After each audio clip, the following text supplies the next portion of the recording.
The first sign isn't jealousy. It's smaller than that. It's the pause before someone replies to your text. You're in your kitchen, phone in hand, rereading a message to a friend you've known for 10 years, just asking about Friday night plans, the same message you've sent him dozens of times before. You used to get a reply in seconds. Now it takes an hour, then a day. You tell yourself it's nothing. People get busy.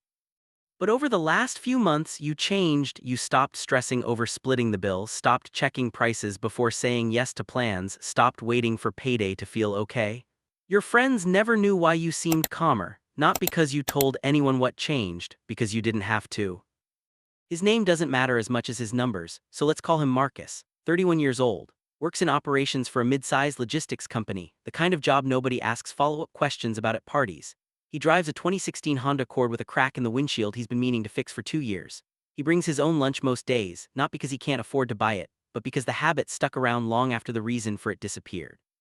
If you sat next to him on a plane, you'd learn nothing interesting about his life in the first 20 minutes. If stories like this hit closer to home than the usual money talk, subscribe to Kellen Finance. What you wouldn't learn, unless you asked the exact right questions, is that Marcus has $190,000 invested in a brokerage account. Another $60,000 in a high-yield savings account he calls his Don't Panic Fund. No debt except a mortgage. He pays a little extra on most months. On paper, Marcus is far wealthier than any of his friends would ever guess. None of this happened by accident, and none of it happened fast. 6 years ago, Marcus was making $52,000 a year, driving the same Accord, telling himself he'd start investing once he got a raise.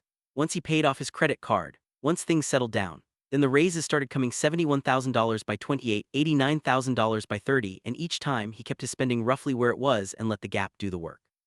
One Tuesday, sitting at his kitchen table with a calculator and a half-finished spreadsheet, he set up an automatic transfer. He started by moving 15% of every paycheck before he ever saw it, straight into a low-cost S&P 500 index fund, and as his income grew, he quietly raised that number too. 15% doesn't sound like much when you say it out loud. It sounded even smaller to Marcus back then, watching his checking account shrink a little every 2 weeks, but he left it alone. He didn't check the balance every day. And he didn't panic a couple years in when the market went through a brutal stretch and his account lost thousands in what felt like a single bad month. He just kept sending the money in quietly, automatically. That's the part almost nobody sees and the part that matters the most. Not the $190,000. The Tuesday at the kitchen table, the stretch where his portfolio barely moved and it felt like the whole thing might be pointless. His friends assumed he was still just getting by because nothing about his life had ever looked any different.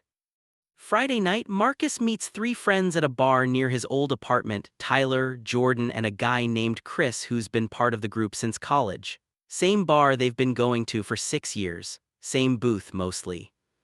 The bill comes to $160 for 4 people, and before anyone can grab it, Tyler starts doing math out loud the way he always does, splitting it 4 ways, subtracting the round Jordan didn't drink, arguing about whether the tip should be on the pre-tax or post-tax total.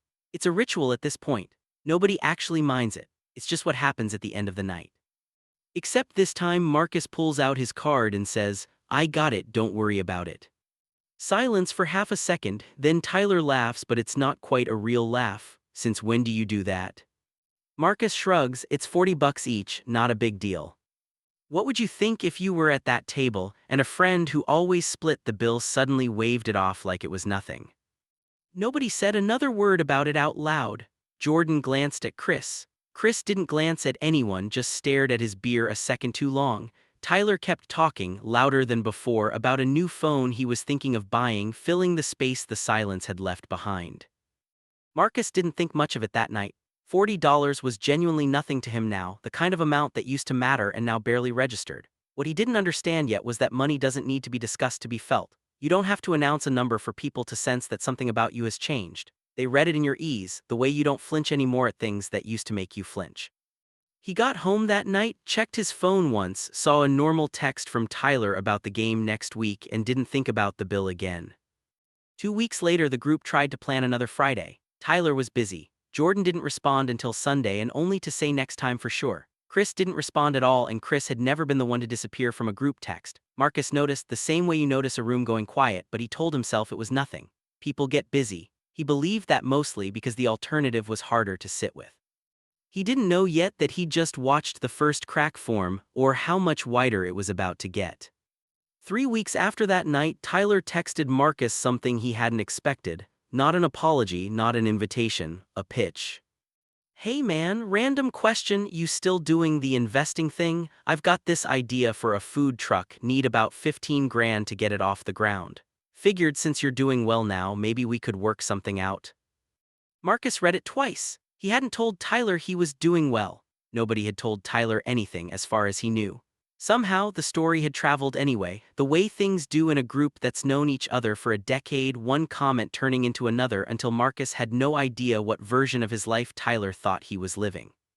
He called Tyler instead of texting back, because this felt like a conversation, not a message. Tyler answered on the second ring, already talking fast, already selling. A kitchen space through a guy he knew. A menu he'd been working on for 2 years, mostly for an audience of his girlfriend and whoever showed up to watch football on Sundays.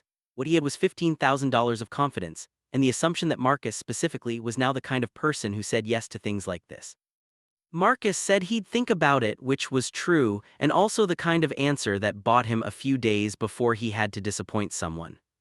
He thought about it more than the business itself deserved. It only took him about 10 minutes of asking basic questions to see the obvious holes, no real cost breakdown, no sense of how slow the first year would be, no plan beyond the idea itself. What he actually sat with for 4 days wasn't the food truck. It was the position he'd suddenly been put in.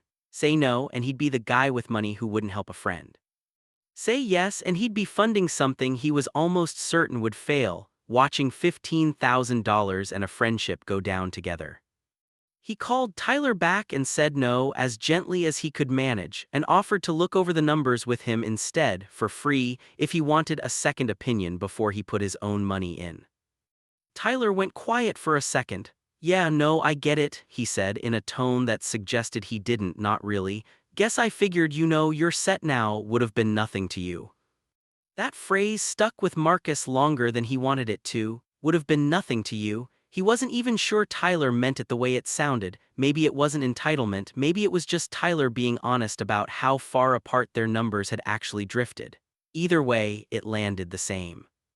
He hung up the phone and sat in his kitchen for a long time in the same chair where all of this had started 6 years earlier, wondering when exactly he'd stopped being a friend to some of these people and started being a resource. Chris was the one Marcus expected the least trouble from. It happened at Jordan's place, of all things a small gathering for the football season opener, the kind of thing the group used to do without thinking twice about it. Marcus almost didn't go. Things had felt strange since the silence from Jordan, stranger still since the phone call with Tyler, but he told himself skipping it would only make things worse, so he showed up with a case of beer and tried to act as nothing had shifted. For the first hour, it almost worked.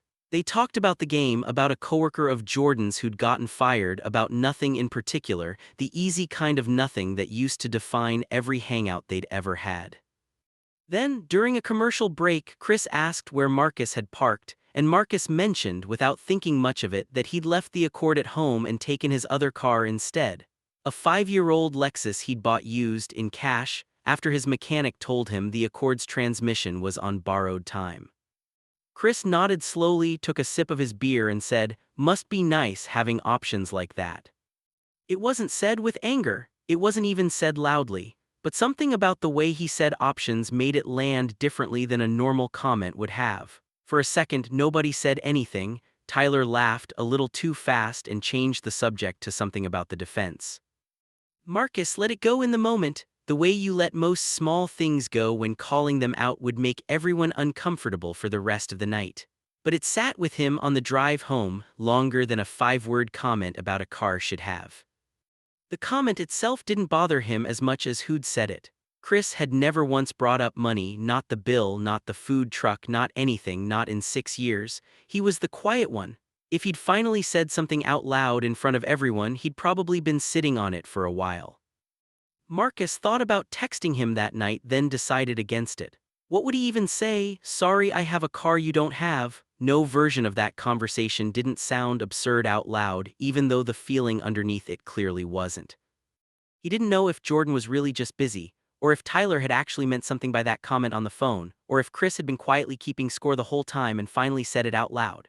Maybe some of it was in his head. Maybe none of it was, but he was starting to suspect something he hadn't wanted to accept yet, that money had changed the way at least some of his closest friends were measuring him, whether they meant to or not. A month later, Marcus found out about a bachelor party for a guy named Sean, someone he'd known almost as long as Tyler, through a mutual friend's Instagram story. Vegas, 3 days, a group photo of 6 guys at a pool that used to include him automatically every time without anyone needing to ask. He sat with that for a while before he let himself feel anything about it. Maybe it was a budget thing. Vegas wasn't cheap, and if the group assumed he wouldn't want to split costs evenly anymore, or worse, that he'd insist on paying for people who didn't ask him to, that was its own kind of awkward nobody wanted to navigate. Maybe it really was an oversight, a group chat mix-up, nothing personal at all. He turned the explanations over for days, looking for the version that didn't hurt. None of them fully worked. The group chat, once a place he checked 10 times a day out of habit, had gone quiet in a way that no longer felt temporary. Tyler still texted occasionally, usually about the game, never about the food truck again. Jordan sent a happy birthday a week late. Chris didn't text at all, not since the comment about the Lexus.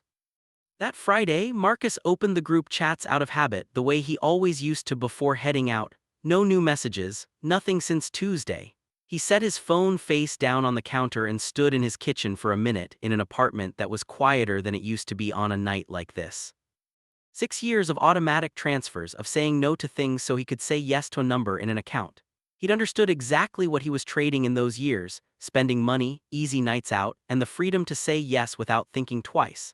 What he hadn't understood was that he might also be trading something on the other end of it, slowly, without ever agreeing to the terms. He thought about calling his cousin, the one person in his life who actually understood the financial side of what he'd built, just to talk it through. He picked up his phone once, then set it back down because he wasn't sure what he'd even say. "I have more money than I ever thought I would, and it's costing me the people I built my life around before I had it." Said out loud, it sounded almost embarrassing, like a problem people were supposed to want. But it was real enough that he lay awake some nights running the same math he had been avoiding for weeks. Not the math of his portfolio, which he understood perfectly, but the math of what he'd actually gained against what he'd quietly lost. For the first time since that Tuesday at the kitchen table 6 years ago, Marcus wondered if he'd built the wrong kind of wealth. It was Rashid, an old coworker from Marcus's first job, who finally said something that shifted things. They'd stayed loosely in touch, grabbing lunch every few months, and when Marcus mentioned, almost as an aside, what had been happening with his friend group, Rashid didn't offer sympathy. He offered a question instead. "When's the last time you told any of them why you started investing in the first place?" Marcus didn't have an answer, and the longer he sat with the question, the more it bothered him. He'd spent 6 years protecting his financial privacy, never talking numbers, never explaining the fear underneath the discipline, and somewhere along the way he realized he'd also stopped letting his friends see him at all. They'd only ever seen the result: the Lexus, the paid bill, the calm.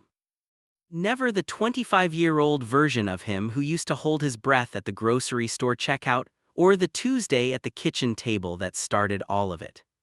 So he called Jordan, not to fix everything at once, but just to talk honestly the way they used to. He told him about being scared of his own bank account for most of his 20s. He told him it wasn't about being better than anyone, it was about not wanting to be afraid anymore. Jordan listened, quiet for a long time, and then said something that surprised him. "I didn't know it started from that, I just saw where you ended up." It didn't fix everything overnight. Chris stayed distant for months longer. Tyler never brought up the food truck again. Their friendship settled into something thinner than it used to be, and Marcus eventually made peace with that. But Jordan came back around slowly, and this time the friendship felt built on honesty instead of pretending nothing had changed. Wealth hadn't been the whole reason he'd lost his friendships. Silence had done the rest: 6 years of being disciplined about his money, and just as disciplined about never explaining why. And the second thing had cost him more than the first ever could on its own. Money didn't need to be discussed to be felt, but the reasons behind it did, if you wanted people to understand the man standing in front of them instead of just the number they assumed he had. He still checks his portfolio the same way he always has, quietly, automatically, without much drama attached to it, but now once in a while he tells someone why. If this story hit home, subscribe to Kellen Finance and tell me in the comments what you would do in Marcus's position.